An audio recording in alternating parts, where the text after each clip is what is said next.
Estamos en esta serie del reino. Esta es la tercera sesión o la tercera lección que tenemos hablando del reino, y estamos hablando del periodo en donde el pueblo de Israel salió del periodo de los jueces y pidieron por un rey, y ahora van a ser gobernados por un rey. Y el primer rey que vimos o estudiamos es el rey de Saúl. Note lo que dice primero para comenzar aquí en 1 Samuel 10, vamos del 1 al 9. Y note lo que dice acerca de este pasaje. Dice: tomando entonces Samuel una redoma de aceite, la derramó sobre su cabeza y lo besó.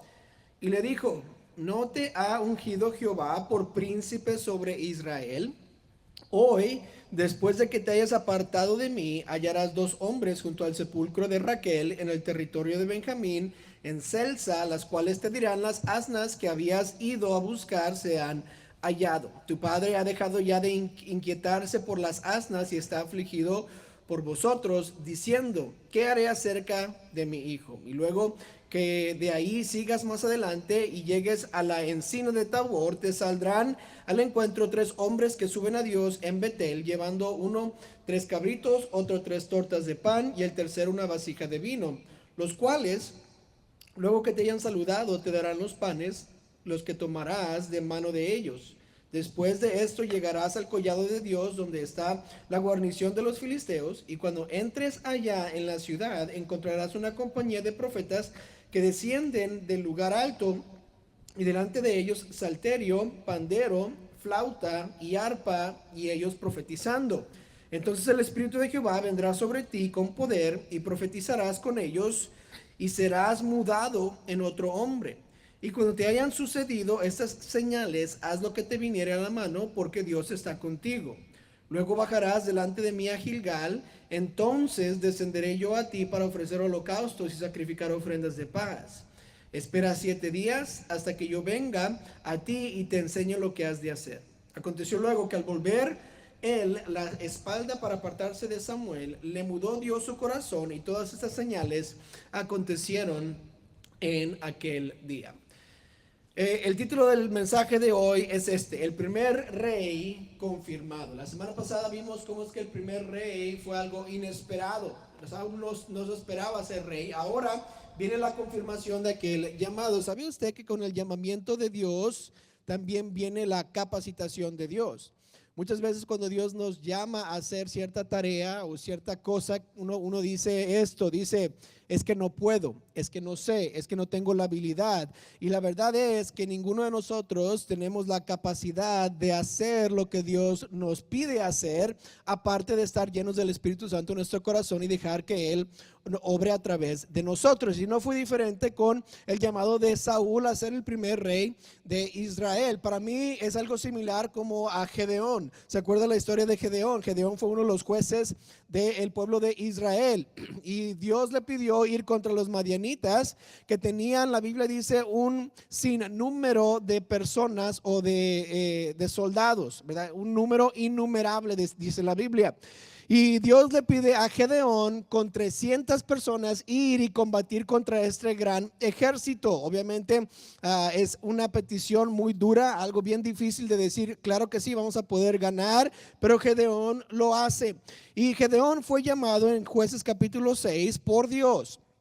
Pero ¿sabe lo que pasó antes de que Gedeón hiciera algo grande en los ojos de Dios y también en el pueblo, solo con 300 personas? ¿Sabe qué pasó? Él dudó el llamado de Dios en su corazón. Él dudó que Dios lo estaba pidiendo hacer esto. Dice en Jueces 6:16: Jehová le dijo: ciertamente yo estaré contigo y derrotarás a los madianitas con un solo hombre. Y que entonces nosotros pudiéramos decir: si Dios me dijera esto, yo estaría 100% listo para atacar. Pues claro que sí, ¿verdad? Pero note la respuesta de Gedeón. Dice el 17: y él respondió: yo te ruego que si he hallado gracia delante de ti, que me des señal de que tú has hablado conmigo. En otras palabras, Gedeón escuchó lo que Dios dijo y en vez de confiar al 100% dijo, dame señal. ¿Se acuerdan de la señal? El vellón y el rocío, que toda la tierra esté con rocío, pero el veñal no, y luego al revés, que el veñal esté lleno de rocío, pero toda la tierra no. Y Gedeón quería saber que realmente Dios le había llamado a llevar a cabo esta gran tarea, y él estaba batallando con el llamado de Dios. Tal vez decía, no puedo, yo no soy una persona valiente, yo no soy una persona que ha estado en el ejército, que ha combatido. Pero de todas maneras, Gedeón recibió un llamado de Dios. Dios lo capacitó, le dijo qué hacer, y fue uno de los grandes jueces del pueblo de Israel. ¿Se acuerdan que por 40 años Gedeón juzgó a Israel, y por todo ese tiempo el pueblo de Israel se mantuvo firme o estuvo haciendo lo correcto delante de los ojos del Señor? Ahora, ¿qué nos lleva a entender? Que con el llamado de Dios viene la capacitación de Dios. O sea, Él me va a ayudar a hacer lo que me ha pedido hacer. En la época de los reyes, Saúl es escogido por Dios para ser el rey de Israel. Y si ustedes se acuerdan, la historia es que el pueblo había rechazado a Dios y le pidieron a Samuel, hey, danos un rey como todas las otras naciones. Samuel, siendo el último juez de la época de los jueces, no le gusta esta petición del pueblo. Él también era profeta, no nada más era juez, sino era profeta. Y él sabía que esta decisión del pueblo de Israel no iba a ser buena para el pueblo de Israel. Sin embargo, Dios les concede al pueblo de Israel su petición, y ahora Saúl es escogido por Dios para ser el primer rey de Israel. Vemos la semana pasada, ¿se acuerdan? El papá lo manda a buscar 3 asnas que se habían perdido. Él está dando vueltas y no encuentra las asnas por 3 días. Se preocupa y dice, ¿sabes qué? Mi papá ahora está preocupado, me imagino que por mí más que por las bestias. Entonces vamos a regresarnos. Y en el regreso, ¿qué pasa? Se van con Samuel, el vidente, para que les diga si es que las asnas han sido se han encontrado. Van con él, y en vez de que Samuel le dice a Saúl, hey, todo está bien, no te preocupes por las asnas, le dice, hey, tú vas a ser el próximo rey de Israel. Y él viene inesperado pensando, ¿qué? ¿Cómo es que yo voy a ser el próximo rey de Israel? Y vimos algunas de las características que se encontraban en Saúl, que Dios dijo, este va a ser un buen rey. ¿Cuáles fueron? Que fue obediente a las autoridades. ¿Se acuerda? Rápidamente obedeció a su papá, fue tras las asnas, y a pesar de que tal vez no cumplió bien con esa tarea que le dio, obedeció a su papá y quería regresar con lo que se le había pedido. También fue atento al consejo, ¿verdad? Escuchó a Samuel, pero también escuchó al siervo que con él iba para escuchar más consejo. También fue humilde de corazón. Él no sabía lo que estaba pasando y él no se sentía digno. ¿Se acuerdan? Él decía, yo soy el de la tribu más pequeña, de la familia más pequeña, ¿cómo es que yo voy a ser el rey? Él sabía su posición, reconoció que no era el que realmente podía tomar el reino de Israel. Y con eso llegamos al capítulo 10, y ahí acabamos la semana pasada en el versículo 1, en donde empieza y Samuel ungió a Saúl. Ahora, ¿cómo es que fue confirmado Saúl? Vamos a ver cómo es que Dios confirmó a Saúl, y queremos comenzar con lo primero que sucedió, que fue el llamamiento en el versículo 1. ¿Cómo es que sabemos que Saúl fue confirmado como rey? Note su llamamiento. Versículo 1 dice, tomando entonces Samuel una redoma de aceite, la derramó sobre su cabeza y lo besó y le dijo, ¿no te ha ungido Jehová por príncipe sobre su pueblo Israel? ¿Notó ese llamamiento? Ahí está. ¿Cómo sabemos que es un llamamiento? Pues estamos reconociendo que Dios le ungió. ¿Qué es la unción? La unción en el Antiguo Testamento era cuando un sacerdote normalmente agarraba aceite y lo derramaba o lo chorreaba sobre lo que iba a ser ungido, lo que iba a ser separado. Este aceite simbolizaba la separación y la santificación de algo o de alguien. En otras palabras, para que todos supieran, o los que estaban alrededor supieran de que él iba a ser escogido por Dios, ¿qué hacían? Agarraban aceite y lo chorreaban, si era una persona, en su cabeza, y les chorreaba en todo el cuerpo. El aceite en el Antiguo Testamento es un símbolo del Espíritu Santo, o el Espíritu de Dios. Cada vez que chorreaban el aceite y ungían a una persona, quería decir que el Espíritu de Dios iba a estar sobre esa persona, y el Espíritu de Dios separaba a una persona para el uso de Dios. El aceite no tenía ningún poder, solo era un símbolo de lo que Dios estaba haciendo con esa persona, que Dios lo había separado o lo había santificado para una tarea específica. El aceite se usaba para los reyes, profetas o los sacerdotes. Ellos eran ungidos porque eran llamados por Dios para hacer una obra específica para Dios. Y por eso esto es tan importante en el versículo 1, porque ahora se unge al primer rey de Israel, dando a entender que Dios lo había escogido y ahora el Espíritu de Dios iba a venir sobre él. El Mesías, interesantemente, puede ser traducido el ungido. ¿Qué quiere decir? Representando que Cristo, o sea, Jesús mismo, el Mesías, era ungido o separado por Dios para venir a hacer cierta tarea aquí en la tierra. Jesucristo fue el único sacerdote, profeta y rey. Él es el ungido, el que pudo hacer esas tres diferentes tareas. Samuel fue sacerdote y profeta, pero nunca rey.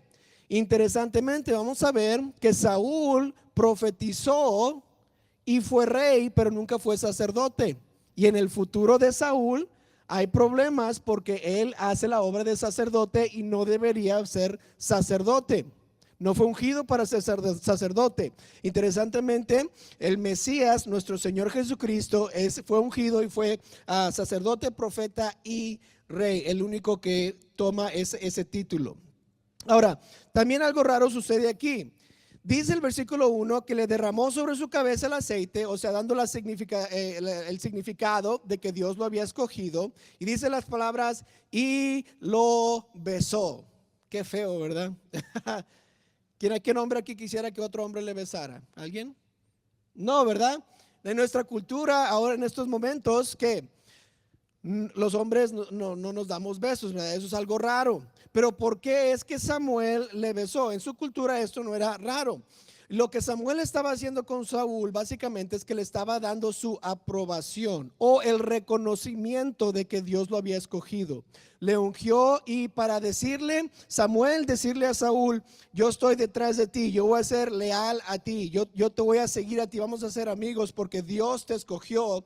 Samuel le da un beso. Eso es como le expresó una homenaje o una lealtad al futuro rey de Israel. Eso es lo que estaba diciendo Samuel cuando hicieron hacer esto. Ahora empezáramos a ver cómo la vida de Saúl empieza a cambiar. Ya es escogido, se siente un poco raro, ahora le dan instrucciones, ya alguien le dice, apruebo de esto, y empiezan las cosas a ser un poco diferente. Una cosa que sí es segura es que entre la unción y el reinado pasa tiempo. La unción no dijo que el próximo día iba a ser rey. Y esto normalmente es lo que sucede cuando Dios nos unge, o tal vez cuando otra persona es ungida. No significa que él inmediatamente va a empezar a cumplir con el llamado de Dios en ese momento, sino es un simbolismo de que Dios lo ha escogido. Una persona me preguntó, ¿verdad?, ¿cuánto tiempo se toma para ser un misionero? Si es que yo quiero ser un misionero. Yo le dije, unos 10 años. ¿Por qué? Porque del llamado de Dios al cumplimiento del llamado de Dios no es inmediato. La unción de Dios no significa que el próximo día voy a empezar a hacer lo que Dios me ha pedido de hacer, sino solo es un paso, perdón. Yo me acuerdo, obviamente, cuando yo fui llamado a servir al Señor tiempo completo. Mi vida no estaba dirigida al ministerio hasta los 23 años. Yo cuando vine aquí tenía 23 años y en mi primer semestre en West Coast Baptist College, el pastor Chappell estaba predicando un mensaje acerca de las decisiones que tomamos en nuestra vida. Y empezó a leer Mateo 9, 37 y 38 acerca de que Jesús alzó los ojos y tuvo compasión de las multitudes y dijo, orad pues al Señor de la mies que envíe obreros a su mies. Y ahí es cuando el Señor me tocó y me dijo, quiero que estés en el ministerio. Ahí en el momento yo supe que Dios me estaba llamando a estar en el ministerio a tiempo completo. Antes de eso, como en el 2007, hubo una campaña en mi iglesia donde yo estaba asistiendo y el Señor tocó mi corazón para que yo diera toda mi vida a Él, en el sentido de siempre estar en la iglesia, siempre estar involucrado, siempre hacer algo para el ministerio. Yo desde niño siempre había dicho, yo voy a ser doctor y le voy a ayudar a mi papá a llevar campañas médicas a diferentes lugares para que él predique el evangelio y yo sane a la gente físicamente. Pero en el 2007 más o menos Dios confirmó eso en mi corazón, que yo iba a estar sirviéndole, tal vez no a tiempo completo, pero siempre involucrado en la iglesia. Y cuando fui salvo desde niño, el Señor me llamó a mí a decirle a otros acerca de Cristo, igual que le pasó a usted cuando usted fue salvo. Sabe, a pesar de que no todos somos llamados al ministerio a tiempo completo, todos nosotros hemos sido ungidos por el Espíritu Santo cuando fuimos salvos para decirle a otros de Cristo. El llamamiento de Dios en nuestra vida no necesariamente es a servir como pastor o misionero o evangelista o estar aquí en la iglesia todo el tiempo, sino es a decirle a otros de Cristo. Y eso sabemos porque Dios nos ha pedido decirle a todos acerca de Cristo.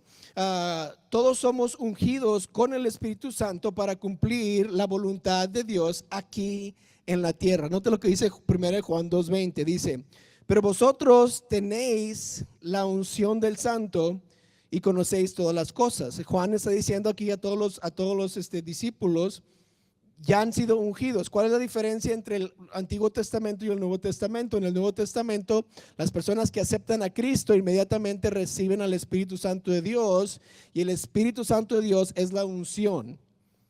Ya no tiene que ser un simbolismo, sino ahora es físicamente, o sea, inmediatamente, espiritualmente viene el Espíritu Santo de Dios y entra a nuestras vidas. En 1 Juan 2:27 continúa y dice: pero la unción que vosotros recibisteis de Él permanece en vosotros y no tenéis necesidad de que nadie os enseñe. O sea, no se nos va a ir la presencia de Dios. Así como la unción misma os enseña todas las cosas y es verdadera y no es mentira, según ella os ha enseñado, permanecer en ¿quién?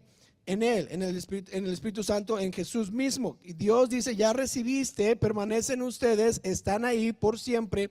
Ya tenemos la capacidad de hacer la voluntad de Dios en nuestras vidas. Eso es lo bonito de estar vivos en esta era, que no teníamos que esperar a recibir al Espíritu Santo, sino el momento que somos salvos ya tenemos al Espíritu Santo de Dios.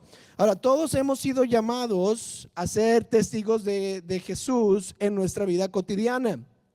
¿Y sabe qué? También hemos sido empoderados para decirle a otros de Jesús.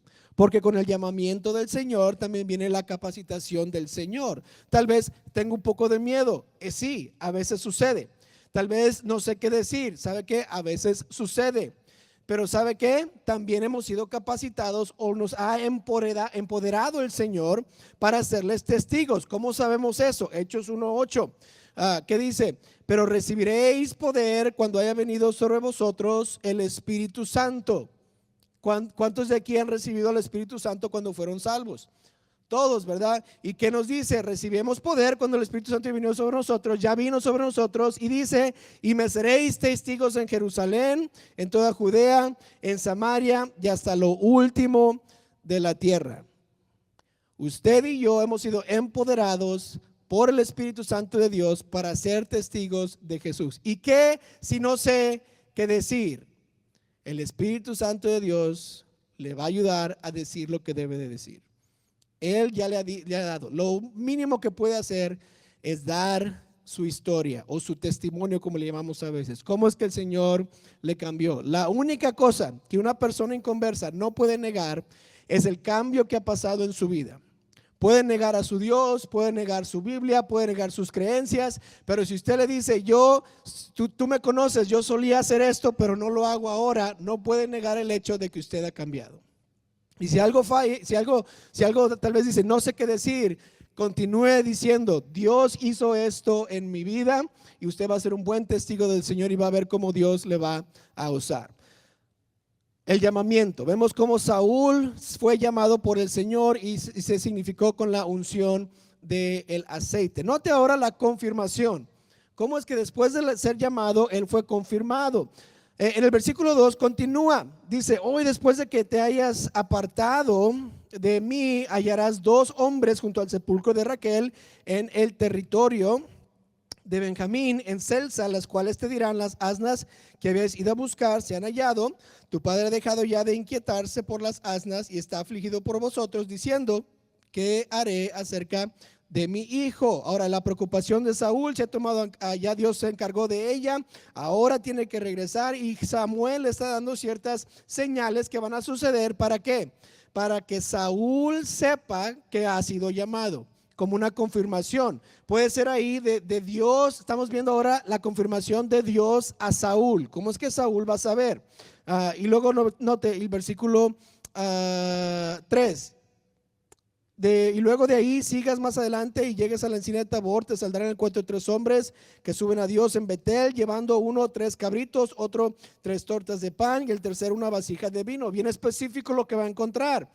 A los cuales luego te hayan saludado, te darán 2 panes, los que tomarás de mano de ellos. Después de esto llegarás al collado de Dios, donde está la guarnición de los filisteos, y cuando entres allá en la ciudad encontrarás una compañía de profetas que descienden del lugar alto, y delante de ellos salterio, pandero, flauta y arpa, y ellos profetizando. Entonces el Espíritu de Jehová vendrá sobre ti con poder, y profetizarás con ellos y serás mudado entre otro hombre. Ahí estamos viendo cómo es que Dios le va a confirmar a Saúl que realmente va a ser el rey de Israel. Si estas cosas no pasan, él no tiene que creerle a Samuel. Él no va a ser el próximo rey de Israel. ¿Qué importa si lo haya ungido o no? Porque no ha sido confirmado. O sea, en la mente de Saúl, si Samuel miente, no le puede creer a Samuel. ¿Ok? Versículo 8. Luego, versículo 7. Y cuando te hayas sucedido estas señales, haz lo que te viniere a la mano, porque Dios está contigo. Luego bajarás delante de mí a Gilgal, entonces descenderé yo a ti para ofrecer holocausto y sacrificar ofrendas de paz. Estas holocaustos y ofrendas de paz, ¿verdad? Solo los sacerdotes podían ofrecer, por eso Samuel lo tiene que hacer. Mantenga esto en mente, porque al futuro Saúl se va a meter en problemas porque quiso hacer la obra de sacerdote. Esta es la obra que solo un sacerdote puede hacer. Sigamos. Espera 7 días hasta que yo venga a ti y te enseñe lo que has de hacer. Aconteció luego que al volver la espalda para apartarse de Samuel, note la frase, le mudó Dios su corazón, y todas estas señales acontecieron en aquel día. Entonces, ¿cómo es que Saúl va a saber que realmente va a ser rey? Pues Samuel le da 3 diferentes señales que se cumplen. Y lo más importante aquí dice, le mudó Dios su corazón. La palabra mudar tiene esta definición. Dice, dejar algo que antes se tenía y tomar en su lugar otra cosa. Entonces es un intercambio. Es cambiar. Si quiere algunos sinónimos de la palabra mudar, es estos: cambiar, alterar, transformar, variar, modificar, volver, o esta es una muy interesante, mutar, que hay un cambio completo. Esto es lo que sucedió cuando a Saúl le dio la vuelta a Samuel y Dios cambió ahora su corazón. Antes era una persona que ni siquiera sabía que iba a ser rey. Le dicen, vas a ser rey, lo ungen, le dan estas señales, él se da la vuelta y Dios empieza a cambiar su corazón. Realmente lo que Dios hizo fue una obra en Saúl antes de que fuese presentado al pueblo. Dios estaba trabajando en Saúl antes para que no se pusiera así en el pueblo y no dijera, es que no sé. Él tenía que saber que era enviado de Dios, porque con el llamado de Dios, ¿qué va a haber? La capacitación de Dios. Y aquí estamos viendo cómo es que Dios empieza a cambiar a Saúl para que pueda tomar el reinado del pueblo. Pero no solo fue la confirmación de Dios a Saúl, pero ahora viene la confirmación de Dios al pueblo. Note lo que dice el versículo 14. Sigamos en el 10. Y cuando llegaron allá al collado, he aquí la compañía de los profetas que venía a encontrarse con él, y el Espíritu de Dios vino sobre él con poder y profetizó entre ellos. Y aconteció que cuando todos los que le conocían antes vieron que profetizaba con los profetas, el pueblo decía el uno al otro, ¿qué le ha sucedido al hijo de Cis? Saúl también entre los profetas. Ahora estamos empezando a ver cómo es que el pueblo está reconociendo que hay algo diferente con Saúl. ¿Por qué? Porque Dios le dio su espíritu y ahora está haciendo algo que no solía hacer antes, profetizando. 12. Y alguno de ahí respondió diciendo, ¿y quién es el padre de ellos? Por esta causa se hizo proverbio también Saúl entre los profetas. Y cesó de profetizar y llegó al lugar alto. Un tío de Saúl dijo a él y a su criado, ¿a dónde fuisteis? Y él respondió, a buscar las asnas, y como vimos que no aparecían, fuimos a Samuel. Dijo el tío a Saúl, yo te ruego que me declares, ¿qué os dijo Samuel? Y Saúl respondió a su tío, nos declaró expresamente que las asnas habían sido halladas, mas el asunto del reino, note, de que Samuel le había hablado, no le descubrió nada. Es interesante aquí, Saúl todavía no está diciéndole al pueblo o a las personas lo que Samuel le había dicho acerca del reinado. Yo creo que Saúl todavía está con dudas en el sentido de, ¿podré hacer esto? ¿Será sabio decirle a estas personas? Es un poco tímido tal vez está reconociendo que no me van a creer. Hay unas dudas todavía en Saúl, a pesar de que ya ha sido confirmado de que no sé si esto va a pasar. ¿Por qué entonces no le diría a su tío de lo que Samuel le dijo? Y aparte vamos a ver otro lugar que también nos da esta idea en un momento. Note lo que sigue. Después Samuel convocó al pueblo delante de Jehová en Mizpa y dijo a los hijos de Israel, así ha dicho Jehová, el Dios de Israel, yo saqué a Israel de Egipto y os libré de mano de los egipcios y de mano de todos los reinos que os afligieren, pero vosotros habéis desechado hoy a vuestro Dios, que os guarda de todas vuestras aflicciones y angustias, y habéis dicho, no, sino pon rey sobre nosotros. Ahora pues, presentaos delante de Jehová por vuestras tribus y por vuestros millares. Samuel creo que todavía está enojado con el pueblo, ¿verdad?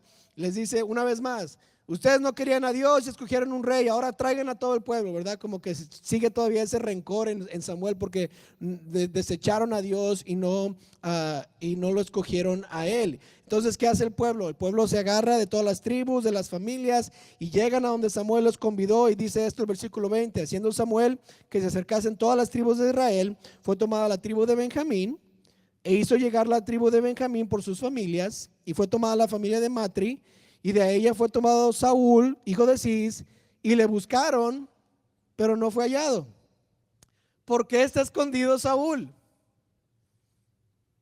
Todavía creo que tiene esa duda, o tal vez no sé qué está pasando en su corazón, pero ni siquiera se va a la junta de todo el pueblo. Note lo que tienen que hacer, versículo 22. Preguntaron pues otra vez, ¿a quién? A Jehová, si aún no había venido allí aquel varón. Y respondió Jehová, he aquí que él está escondido entre el bagaje. Estaba escondido, cobarde, no sé si quería salir o no quería salir, no sé si estaba al 100% o tal vez estaba al 50%, pero está diciendo no quiero, no sé si lo voy a hacer bien, no sabemos exactamente qué está pensando, pero no está tomando este llamado al 100% hasta ahorita. Pero ¿qué pasa el versículo 23? Entonces corrieron y lo trajeron de allí, y puesto en medio del pueblo, desde los hombros arriba, era más alto que todo el pueblo. Y Samuel dijo a todo el pueblo, ¿habéis visto al que ha elegido Jehová, que no hay semejante a él en todo el pueblo? Entonces el pueblo clamó con alegría diciendo que ¡viva el rey! Y nosotros sabemos mucho del viva, ¿verdad? ¡Viva la patria! Ya sabemos que ¡viva el rey! Se imagina, ¿verdad? Ese gran lloro. Y ahora Dios lo presenta al pueblo y le confirma a Saúl, aquí es, hey, vas a ser rey. Y Saúl se presenta al pueblo y Dios usa al profeta para decirle al pueblo quién va a ser el rey. Es algo, es una confirmación muy especial o muy interesante para mí. Una de las cosas que pasó cuando Dios me llamó al ministerio a mí fue que yo fui a pedir consejo y pude hablar con el pastor que yo tenía en ese momento. El pastor se llamaba Watkins, Rob Watkins. Y mi pastor estaba allá en Yucca Valley, California. Fui para allá, le dije, esto es lo que está pasando en mi corazón. Creo que el Dios me está llamando al ministerio. Él fue muy amable y me dio buen consejo. Me dijo cosas como que Dios te va a confirmar en la predicación, en la lectura de la Biblia, en otras personas lo van a notar en ti. Y yo fui rápido con el pastor hispano en esos entonces y le dije, esto es lo que me mencionó el pastor Watkins y esto es lo que Dios está haciendo en mi corazón. Y él me dijo, bueno, pues no nos sorprende, ya estábamos nosotros pensando que ibas a hacer de todas maneras, entonces no hay sorpresa aquí. Y fue como una gran confirmación en mi vida. Y muchos se preguntan, ¿verdad? Pues ¿cómo es que yo sé que Dios está haciendo algo en mi vida? ¿Qué es lo que estoy buscando? Y la confirmación de Dios para cualquier llamado. Y sabemos esto, que el llamado de Dios para nosotros de evangelizar está en la Biblia, está en la predicación, no tenemos que cuestionarlo. Pero tal vez viene otro llamado y usted dice, ¿cómo es que yo puedo saber si verdad Dios está hablándome en estas cosas? Porque tal vez Dios o tiene usted una idea y dice, esto es lo que Dios quiere que yo haga, y qué si no es de Dios.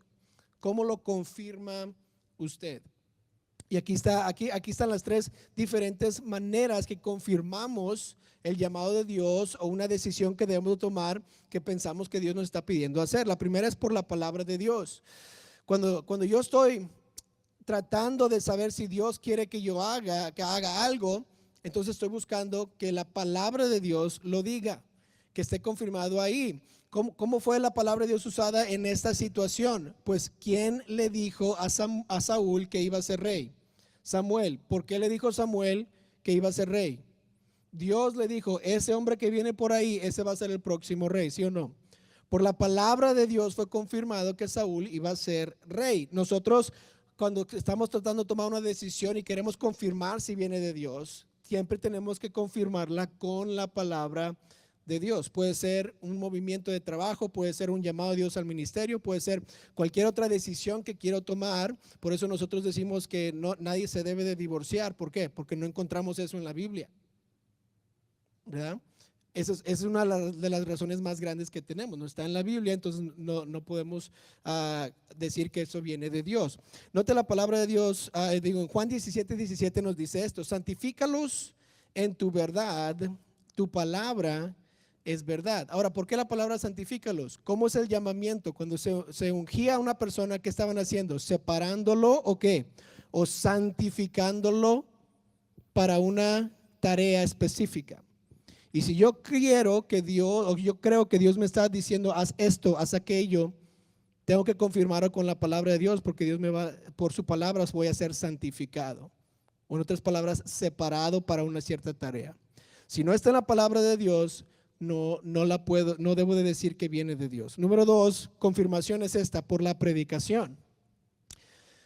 Saúl fue con Samuel y Samuel le predicó a Saúl: tú vas a ser el próximo rey. Entonces, a través de la predicación de la palabra de Dios, yo voy a saber si realmente es lo que estoy pensando, lo que estoy tratando de decidir, el llamamiento de Dios es real o no es real. La palabra de Dios me lo va a confirmar por mi lectura bíblica diaria. Tal vez en predicación voy a ver un versículo, como me sucedió a mí, Mateo 9:37 y 38, y voy a ver, es que la Biblia me dijo, y ahora la predicación de la palabra de Dios confirma. En Romanos 16:25 dice esto, dice: y al que puede confirmaros según mi evangelio y la predicación de Jesucristo, según la revelación del ministerio que se ha mantenido oculto desde tiempos eternos. ¿Notó esa frase? Y al que puede confirmaros según mi evangelio y la predicación. Queriendo decir que en la predicación de la palabra de Dios voy a recibir confirmación de aquella decisión que debo de tomar. Y cuando escucho la palabra de Dios y vengo a la iglesia y estoy escuchando y estoy tratando de tomar decisiones, ahí en la predicación va a haber cierta respuesta que Dios me está tratando de dar, o en otras palabras, una confirmación de la decisión que estoy tomando o del llamado que Dios está haciendo en mi vida. Y tercero, la confirmación viene por el profeta. Ahora, le puse el profeta porque no, sí funcionaba el pastor, ¿verdad?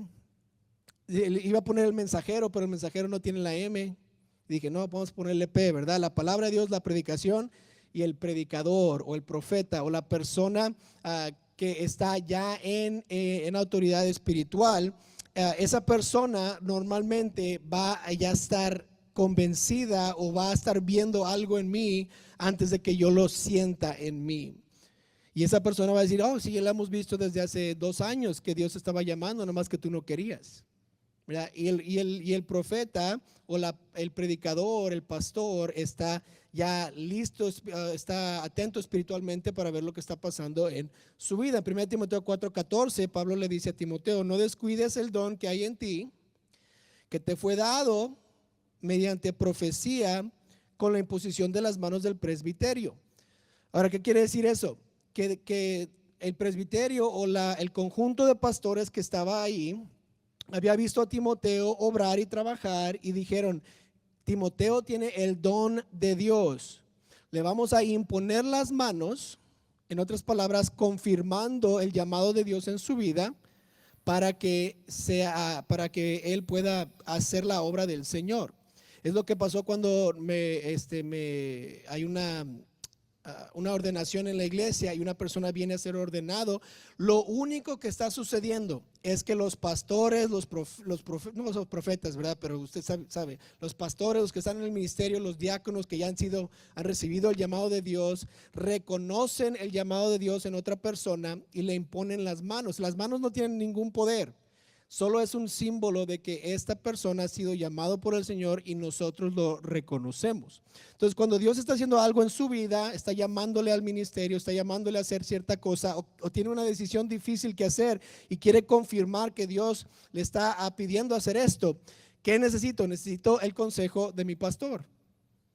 Porque si Dios está moviéndose en mí, ¿en quién se va a mover también? En mi pastor. Porque como lo vimos aquí, Dios le llamó a Samuel, le habló a Samuel, Samuel le dijo a Saúl. Y eso es importante cuando estoy confirmando ciertas cosas en mi vida. Entonces, ¿cómo confirmo el llamado de Dios o tal vez una decisión en mi vida? La palabra de Dios, la predicación y el predicador o el pastor. Pero nota interesantemente que en esta confirmación también hubo un rechazo. Nota el número 3, es el rechazo. Versículo 25 nos dice esto. Samuel recitó luego el pueblo las leyes del reino y les escribió en un libro, el cual guardó delante de Jehová. Y envió Samuel a todo el pueblo, cada uno a su casa. Saúl también se fue a su casa en Gabaa y fueron con él los hombres de guerra cuyos corazones Dios había tocado. O sea, ya Dios había obrado en otras personas y ahora tiene guardaespaldas. Se van con Saúl. 27. Pero algunos perversos dijeron, ¿cómo nos ha de salvar este? Y le tuvieron en poco y no le trajeron presente, mas él disimuló. O sea, Saúl se dio cuenta, pero no le importó tanto. ¿Notó qué pasó? Que ya había sido confirmado Saúl por Dios. El pueblo había pedido rey. Samuel les da rey. ¿Y qué pasa con algunos? Lo rechazan. Qué raro, ¿verdad? ¿Cómo es que el pueblo pidiendo rey, no todos aceptaron al rey? Queriendo darnos a entender que con el llamamiento de Dios también viene un rechazo de ciertas personas. No todos van a estar bien contentos porque estoy siguiendo al Señor con mi decisión. No todos van a estar bien felices porque estoy dándole a Dios la preeminencia en mi vida y cambiando mi vida. Va a haber cierto rechazo porque siempre hay oposición cuando yo sigo a Dios. En 2 Timoteo 3:12 también todos los que quieren vivir piadosamente en Cristo Jesús padecerán persecución.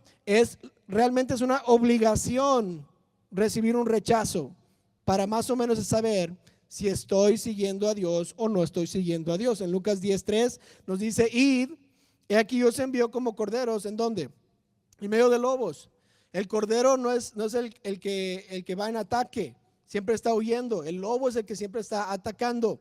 Entonces usted y yo, si no estamos batallando, si no estamos sufriendo cierto rechazo, ¿sabe qué va a pasar? nos debe de dar un poco de miedo de que no estamos realmente siguiendo a Dios, porque no todos van a estar bien contentos con mi decisión. Pedro y Juan en el capítulo 4 de Hechos hacen un gran milagro y en el nombre de Jesús, ¿verdad? Lo hacen, pero los arrestan y luego los castigan y luego los traen enfrente del concilio, ¿verdad? Y están bien enojados el concilio, porque hicieron esto en el nombre de Jesús. Y les dicen, dejen de hacer eso. Y luego a Pedro y Juan responden con estas palabras en Hechos 4:19. Mas Pedro y Juan respondieron, diciéndoles, juzgad si es justo delante de Dios obedecer a vosotros antes que a Dios. ¿Por qué? Porque no podemos dejar de decir lo que hemos visto y oído.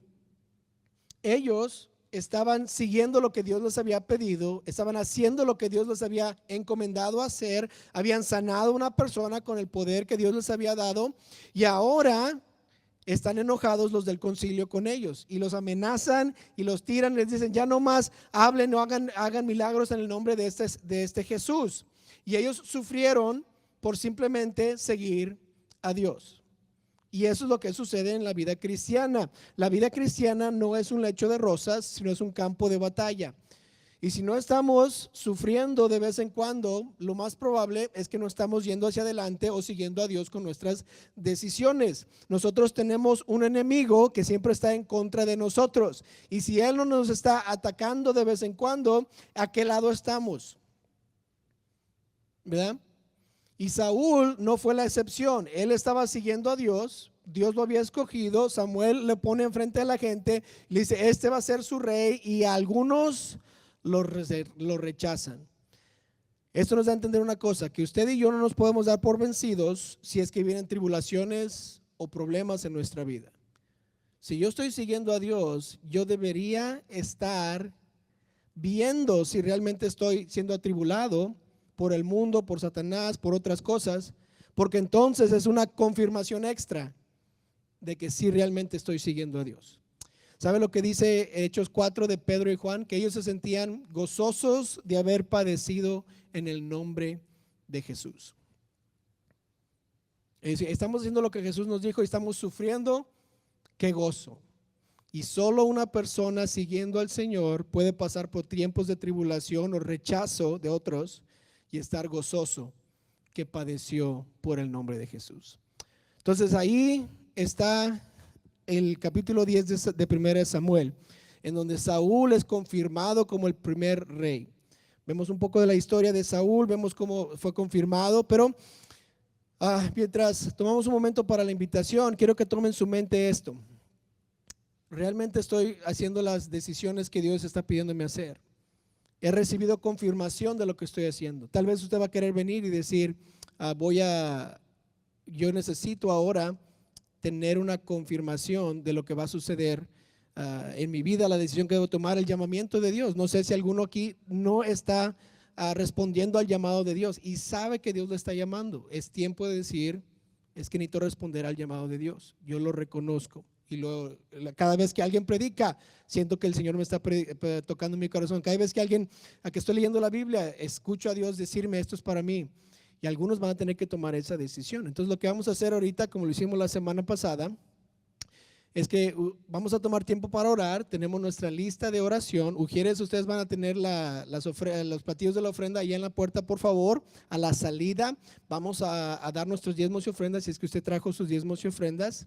Pero vamos a orar, y entre nuestras familias o las parejas que hacemos para orar, quiero pedirle que también ore si es que el Señor le tocó en esta noche. Si el llamamiento de Dios es algo que usted está batallando, tal vez es algo que usted necesita, que ya ha sido confirmado, no sé cómo es el que el Señor le había dado. Tal vez usted reconoce que no ha sufrido por el nombre de Jesús, necesita ir y decirle a otros de Cristo. Como sea que el Señor le ha hablado, tome momentos mientras estamos orando para hablar con el Señor.